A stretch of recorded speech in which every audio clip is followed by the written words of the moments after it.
الله الرحمن الرحيم يا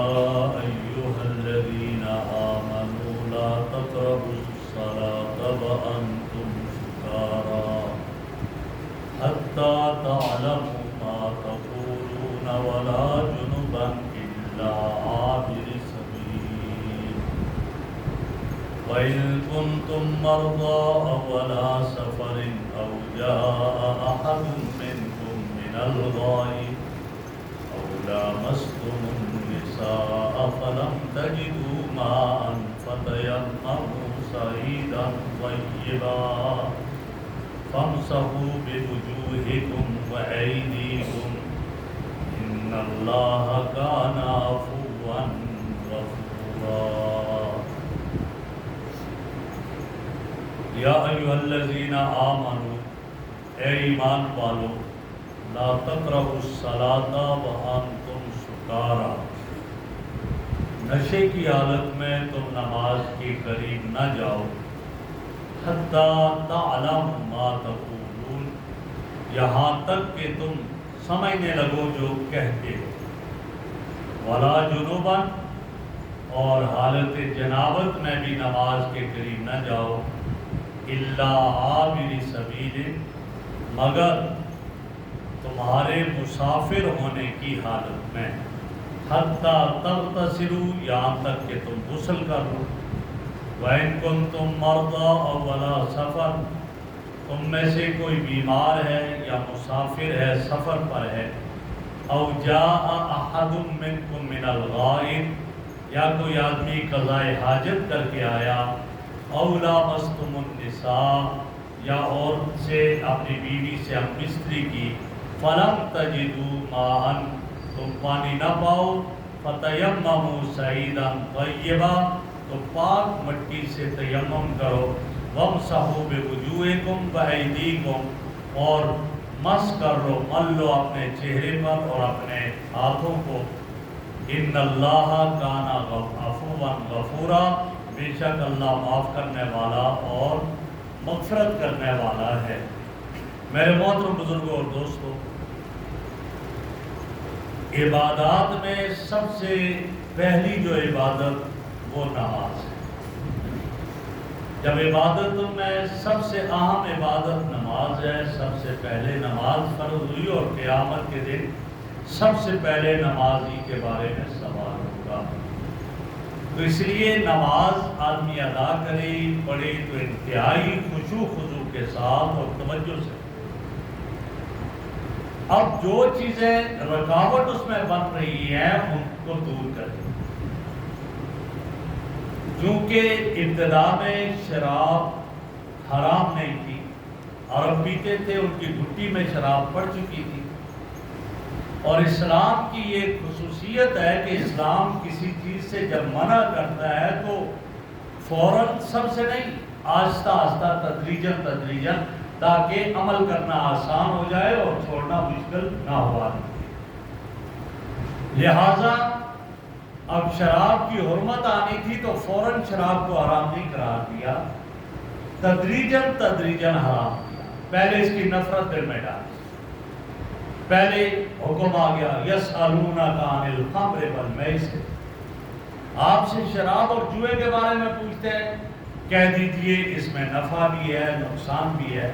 لیکن نقصان نفع سے زیادہ، نفع کم ہے نقصان زیادہ ہے۔ اب انسانیت کے دل میں یہ خیال آیا اور دماغ میں یہ بات سوچی کہ شراب میں نقصانات ہیں۔ اس کے بعد پھر حکم آ گیا یا ایھا الذین آمنوا لا تقربوا الصلاۃ وانتم سکارى، نشے کی حالت میں ہو نماز کے قریب نہ جاؤ۔ اب اور دماغ میں بات بیٹھی کہ اچھا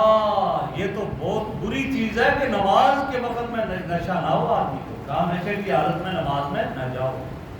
اور ہوا بھی ایسا ہی، شان نزول یہ ہے کہ حضرت عبدالرحمن بن عوف رضی اللہ عنہ نے ابھی تک شراب حرام نہیں تھی تو آپ نے دعوت کی اور اس میں آئے صحابہ کرام اور دعوت کا کھانا کھایا، اور پھر شراب کا دور چلا، نماز کا وقت آیا، صحابی آگے بڑھے اور نماز پڑھانے لگے تو نشے کی حالت میں قل یا ایھا الکافرون لا اعبد ما تعبدون کی جگہ پڑھ لیا اعبد ما تعبدون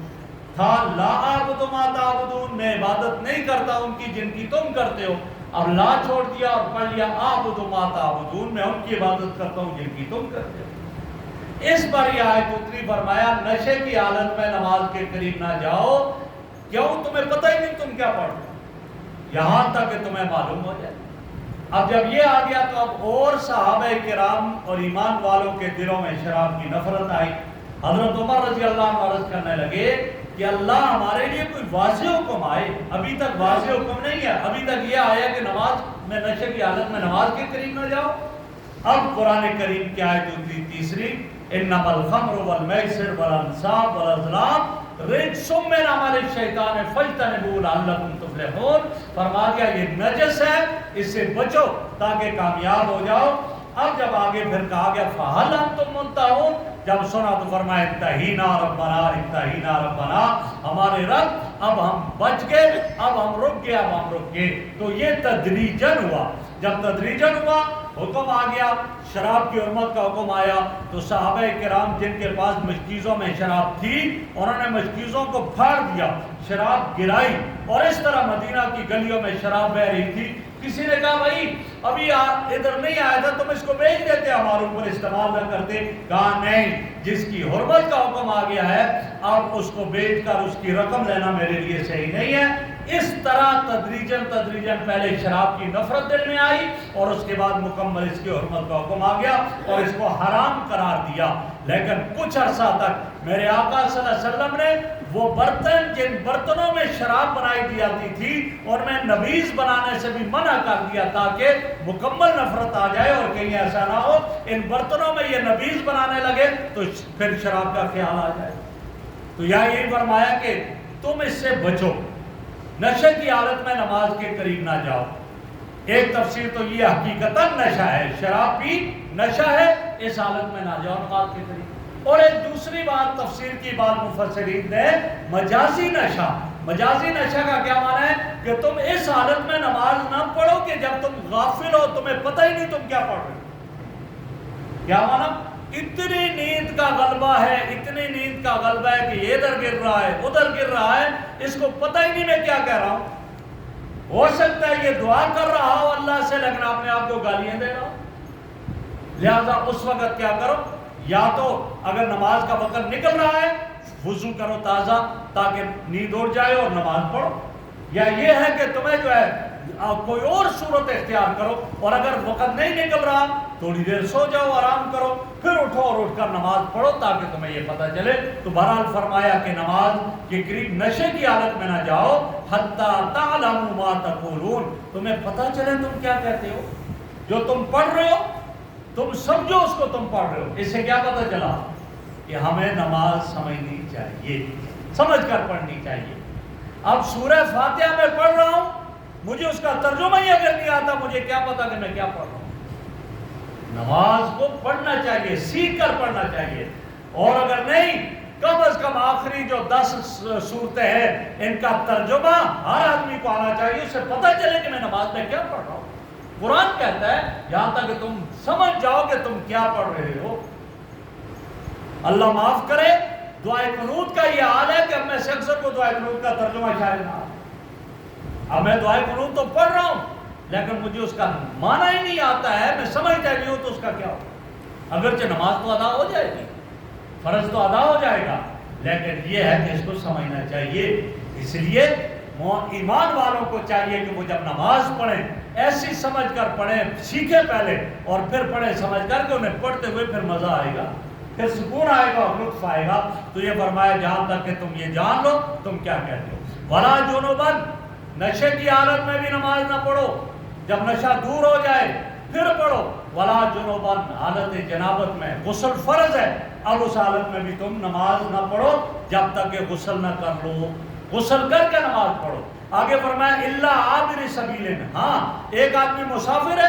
سفر میں جا رہا ہے، ایک تفسیر یہ ہے سفر میں جا رہا ہے، پانی نہیں ہے، اس پر غسل فرض ہو گیا ہے، لہذا وہ کیا کرے، پانی موجود نہیں یا پانی ہے لیکن اس کو استعمال کرے گا تو بیماری بڑھ جائے گی، مر جانے کا خطرہ ہے، اب اس کو چاہیے تیمم کرے اور تیمم کر کے وہ نماز پڑھ کر چلا جائے، لہذا یہ۔ اور ایک تفسیر یہ کہ اللہ عابر سبیل ہے کہ تم ایسا ہے کہ مسجد نماز کی جگہ مسجد میں جنابت کی حالت میں اور نشے کی حالت میں نہ جاؤ مگر جب تم کیا ہو، اگر سفر میں ہو۔ سفر میں مانا یہ ہوگا کہ ایک آدمی اگر راستہ ہی مسجد سے ہے تو وہ اس سے جا رہا ہے تو وہ اس جنابت کی حالت میں گزر جائے گا، گزر جانا چاہیے، لیکن ہمیشہ راستہ نہیں بنانا چاہیے، مسجد کو راستہ بھی نہیں بنانا چاہیے، مسجد کو واک کی جگہ بھی نہیں بنانا چاہیے، مسجد کو ٹہلنے کی جگہ بھی نہیں بنانا چاہیے، کیوں؟ یہ اللہ کا گھر ہے، جب اللہ کا گھر ہے تو مسجد میں پھر عبادت کی نیت سے رہنا چاہیے،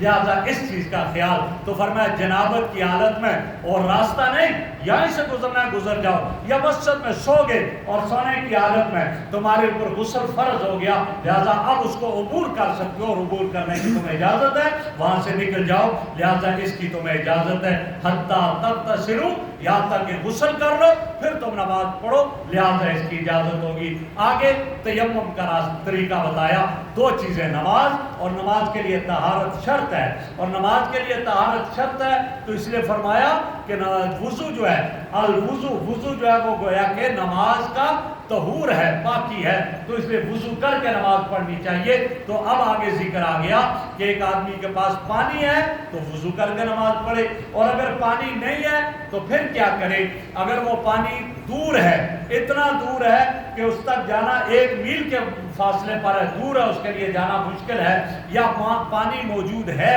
لیکن اگر وہ وضو کرے گا یا غسل کرے گا تو اس آدمی کی بیماری بڑھ جائے گی۔ بیماری بڑھنے کا یہ مطلب قطع نہیں ہے کہ بخار ہو جائے گا، بڑھ جائے گا، یا نزلہ بڑھ جائے گا، نہ، اس صورت میں اس کو وضو اور غسل کرنا چاہیے۔ مانا گیا اس کا کوئی عضو تلف ہو جائے گا، اس کی جان کو خطرہ ہو جائے گا، اور ماہر ڈاکٹر حکیم ماہر وہ یہ کہتا ہے، اور وہ دیندار ہے، وہ کہتا ہے بھائی تم وضو نہ کرو ورنہ تم مر جاؤ گے، تم غسل نہ کرو ورنہ مر جاؤ گے۔ اب اس آدمی کو چاہیے یہ تیمم کرے اور تیمم کر کے نماز پڑھے۔ اور کون سی صورتیں ہیں؟ ایک بیمار ہے اور پانی استعمال کرنے سے یہ آدمی اس کے مرض زیادہ بڑھ جانے کا اور مرنے کا اندیشہ ہے۔ دوسرا اولا سفر، یا سفر میں ہے اور 1 میل کی مسافت پر پانی ہے، لہذا پانی کے لیے جائے گا، واپس آئے گا، قافلہ نکل جائے گا، لہذا 2۔ اور تیسری صورت یہ ہے کہ یا یہ آدمی گیا اور قضائے حاجت کی، پیشاب کیا، پخانہ کیا، اب پانی پاس موجود نہیں ہے، جب پانی نہیں ہے، اور چوتھی صورت کیا ہے؟ اس نے اپنی بیوی سے مستری کر لی، اب غسل کے لیے پانی نہیں ہے اس کے پاس، یا پانی ہے لیکن اس کو استعمال کرے گا، بیمار ہو جائے گا، مر جائے گا، لہذا ان چاروں صورتوں میں فرمایا فَلَمْ تَجِدُوا مَاءً، پانی نہ پاؤ، فَتَيَمَّمُوا صَعِيدًا طَيِّبًا، تو پاک مٹی سے تیمم کر لو۔ قرآن کہہ رہا ہے کہ اب تم پاک مٹی سے تیمم کر لو، تو اسی لیے کہا گیا کہ یہاں آسانی پیدا کی ہے اس کے لیے، یہ نہیں تو مر رہا ہے پھر بھی وضو کر، مر رہا ہے پھر بھی تیمم کر، نہ۔ اور یہ مٹی سے پاک ہونا یہ حضور اکرم صلی اللہ علیہ وسلم کے صدقے میں اس امت کو عطا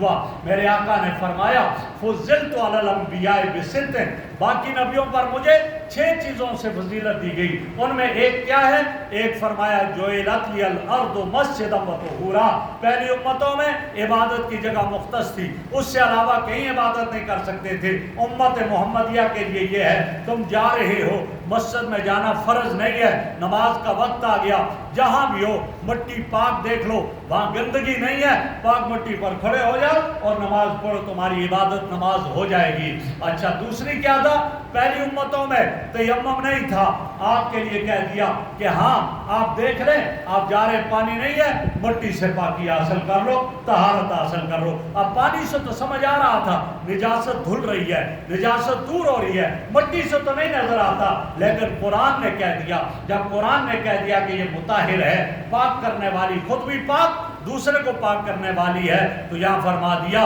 کہ جب یہ صورتیں ہوں اور پانی تمہیں نہ ملے تو تم کیا کر لو؟ تیمم کر لو، صعیداً طیبا، پاک مٹی سے۔ اب تیمم کیا ہے؟ تیمم کا طریقہ کیا ہے؟ وضو کے لیے بھی اور غسل کے لیے، دونوں کے لیے ایک ہی قسم تیمم ہے۔ پاک مٹی دیکھی، اپنے ہاتھوں کو زمین پر مٹی پر مارا، مار کر کے اٹھائے ہاتھ، آپس میں تھوڑا سا جھاڑ دے تاکہ وہ مٹی زیادہ لگی ہو تو گر جائے، اور اس کے بعد پھر یہ کرے کہ جب اس نے ہاتھ مارے اب پہلی ضرب یہ ضرب مار کر آپ نے اس طرح ہاتھوں کو کرے اور یا پیشانی سے شروع کرے اور بالکل پورے چہرے ٹھوڑی کے نیچے تک لے آئے اور ان انگلیوں کو کانوں سے اس طرح کر لے اور ناک کے اندر بھی اس طرح تھوڑا سا آگے کر لے، یہ پہلی ضرب ہو گئی۔ پھر دوبارہ ضرب ماری اور مار کر کے یہ انگلیاں الگ کر کے یہاں سے شروع کیا اس طرح اور یہ کونیوں سمیت اس پورے بازو کو یہ کر دیا اور یہ کر کے، البتہ تیمم میں نیت شرط ہے، نیت یہ کہے کہ میں طہارت حاصل کرنے کے لیے تیمم کر رہا ہوں، وضو میں نیت شرط نہیں ہے،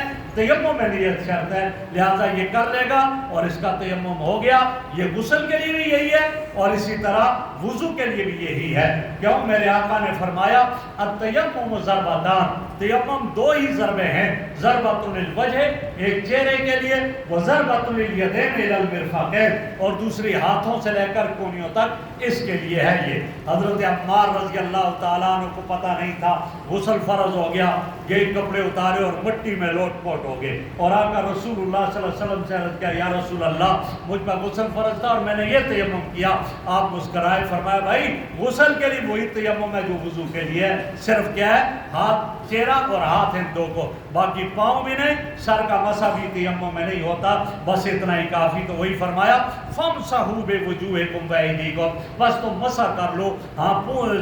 پھیر لو اس ہاتھ کو، اپنے چہروں پر بھی اور اپنے ہاتھوں پر بھی پھیر لو۔ یہ تیمم کا طریقہ بتا دیا اور آگے کہا ان اللہ کان عفوا غفورا، چونکہ انسان ہے خیال آ رہا تھا کہ پانی سے تو ہمیں نظر آتا ہے ناپاکی دور ہو جاتی ہے لیکن مٹی سے کیسے دور ہوگی، یہ سمجھ میں نہیں آ رہا، تو اللہ نے فرما دیا اگر تمہارے دماغوں میں تھوڑا بہت خلش ہے، تمہارے دل میں یہ خلش ہے، پریشان نہ ہو، کیوں ان اللہ وکان